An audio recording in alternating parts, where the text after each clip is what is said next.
వీల్లేదు. అసలు పరమశివుడు వాళ్ళలోనే ఉంటాడు.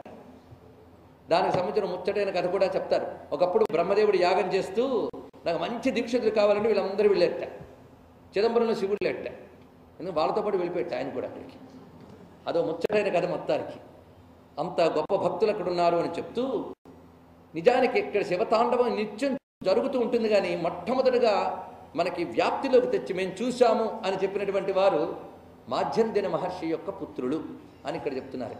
దీని గురించి మనం చెప్పుకోవాలి. అంటే అక్కడ యోగులు ఎవరో చూస్తూ ఉండవచ్చు, కానీ మేము చూసాం, ఉపాసించాం అంటూ అక్కడ నటరాజుకు సంబంధించినటువంటి విజ్ఞానాన్ని మన కోసం ఆవిష్కరించిన మహాత్ముల్లో మొట్టమొదటి వాడు మాధ్యందిన మహర్షి యొక్క పుత్రుడు.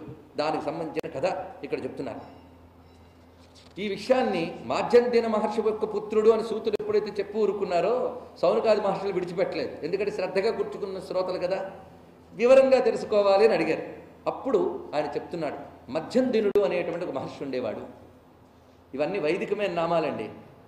మాధ్యందిన సంహిత అని శుక్లయజుర్వేదానికి సంబంధించిన ఒక విశేషం మనకు కనబడుతుంది. ఆ మధ్యందిన మహర్షికి మాధ్యందిన సంహితకి ఏదో సంబంధం ఉండి ఉండవచ్చు. మొత్తానికి ఆ మధ్యందినుడు అంటే ఇది కూడా సూర్య భగవాన్ యొక్క పేరుల్లో ఒక విశేషం. అతడు తపస్సత్యం దయా శాంతి యస్మా ధర్మోప్యజాయత పవిత్రత ఏనాసి దుర్వి గుర్వి మహౌజస. అతడు ఎంత గొప్పవాడంటే అతను తపస్సు, సత్యము, దయా, శాంతి, ధర్మము, పవిత్రత ఆయన నుంచి పుట్టాయా అన్నట్టుంటాట. అంటే ఎప్పుడు ఆయన వాటి యొక్క సాకారంలా కనిపిస్తాడు. చూడండి, ఉపాసనకి భక్తికి ఉండవలసిన ప్రధాన లక్షణాలు తపస్సు, సత్యము, దయా, శాంతి, ధర్మము, పవిత్రత.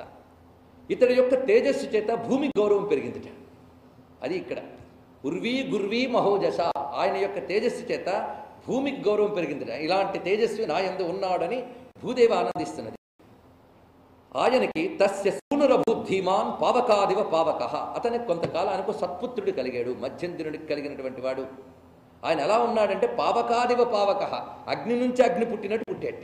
అంటే అదే విధమైన సుగుణాలతో ఉన్నటువంటి వాడు. అయితే ఇతని నుంచి వచ్చే ప్రకాశం ఎటువంటిది అంటే శివజ్ఞాన ప్రకాశాత్మ. ఇతను అగ్ని వంటి వాడు అంటే ఆయన నుంచి వచ్చే ప్రకాశం అంతా శివజ్ఞానం. శివజ్ఞానాన్ని ప్రకాశింపజేసే స్వభావం కలవాడు. విశ్వక్లేశ ప్రణాశన, మరొక శక్తి ఉంది అతనికి. ప్రపంచం యొక్క బాధను పోగొట్టగలిగే శక్తి ఉంది అతనికి.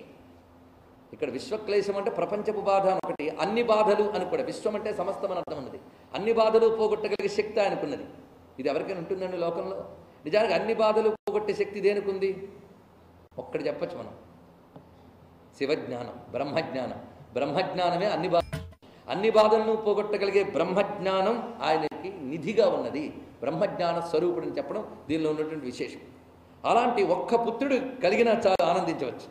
అందుకు చాలా ఆనందపడ్డాట మధ్యందినుడు. ఏకమేవ సుతం లబ్ధ్వా స పితా లోక విస్తృత మనసా పరమానందమవాప మునిపుంగవ. అలాంటి పుత్రుడిని పొందినందుకు చాలా ఆనందించాడు. ఇక్కడ పుత్రుడి పేరు మాత్రం చెప్పట్లేదండి, కానీ మధ్యందినుడు పుత్రుడు కనుక మాధ్యందినుడు అనుకోవచ్చు వ్యవహారంలో. ఎందుకంటే తర్వాత ఈయనకో పేరు వస్తుంది, ఆ పేరు మీద ఇతను ప్రసిద్ధి చెందాడు కనుక పూర్వ పేరు ఎవరికి అక్కర్లేదు. ఎందుకంటే వ్యవహారానికి పెట్టే పేరు వేరు, తన సహజ స్వభావ సద్గుణాల వల్ల తెచ్చుకునే పేరు వేరు. ఆ పేరుకు బలం ఉన్నప్పుడు ఈ పేరు ఉండదండి. కనుక ఇప్పుడు ఆ తెచ్చుకోపోయే పేరునే తర్వాత ప్రతిష్ఠ చేస్తాడు కనుక అసలు పేరు ముందు చెప్పలేదు. ధర్మజ్ఞ సవిధాయాస్య సర్వం కర్మకులోచితం. ఆ పుత్రుడికి వంశాచార ప్రకారంగా కర్మలన్నీ చేసి ఉపనయన సంస్కారం చేసి అప్పుడు వేదములు వాటిని సాంగముగా అందించి, అంటే వేదముని సాంగముగా ఇచ్చి, అంటే వేదముల యొక్క అంగములైన శిక్షా వ్యాకరణ ఛంద నిరుక్త జ్యోతిష కల్పాదులను కూడా అతనికి ఉపదేశం చేస్తూ తండ్రి స్వయంగా ఒక మహామంత్రాన్ని ఇచ్చేటండి. పంచాక్షరం మహద్దివ్యం పాశవిచ్ఛేద కారణం సరహస్యం సదోపాస్యం ఉపదిశ్య యథావిధి. ఇక్కడ పంచాక్షరి మంత్రానికి చిదంబర క్షేత్రానికి ఒక అనుబంధం ఉన్నది. అవి కూడా తర్వాత మనకి తెలుస్తాయి.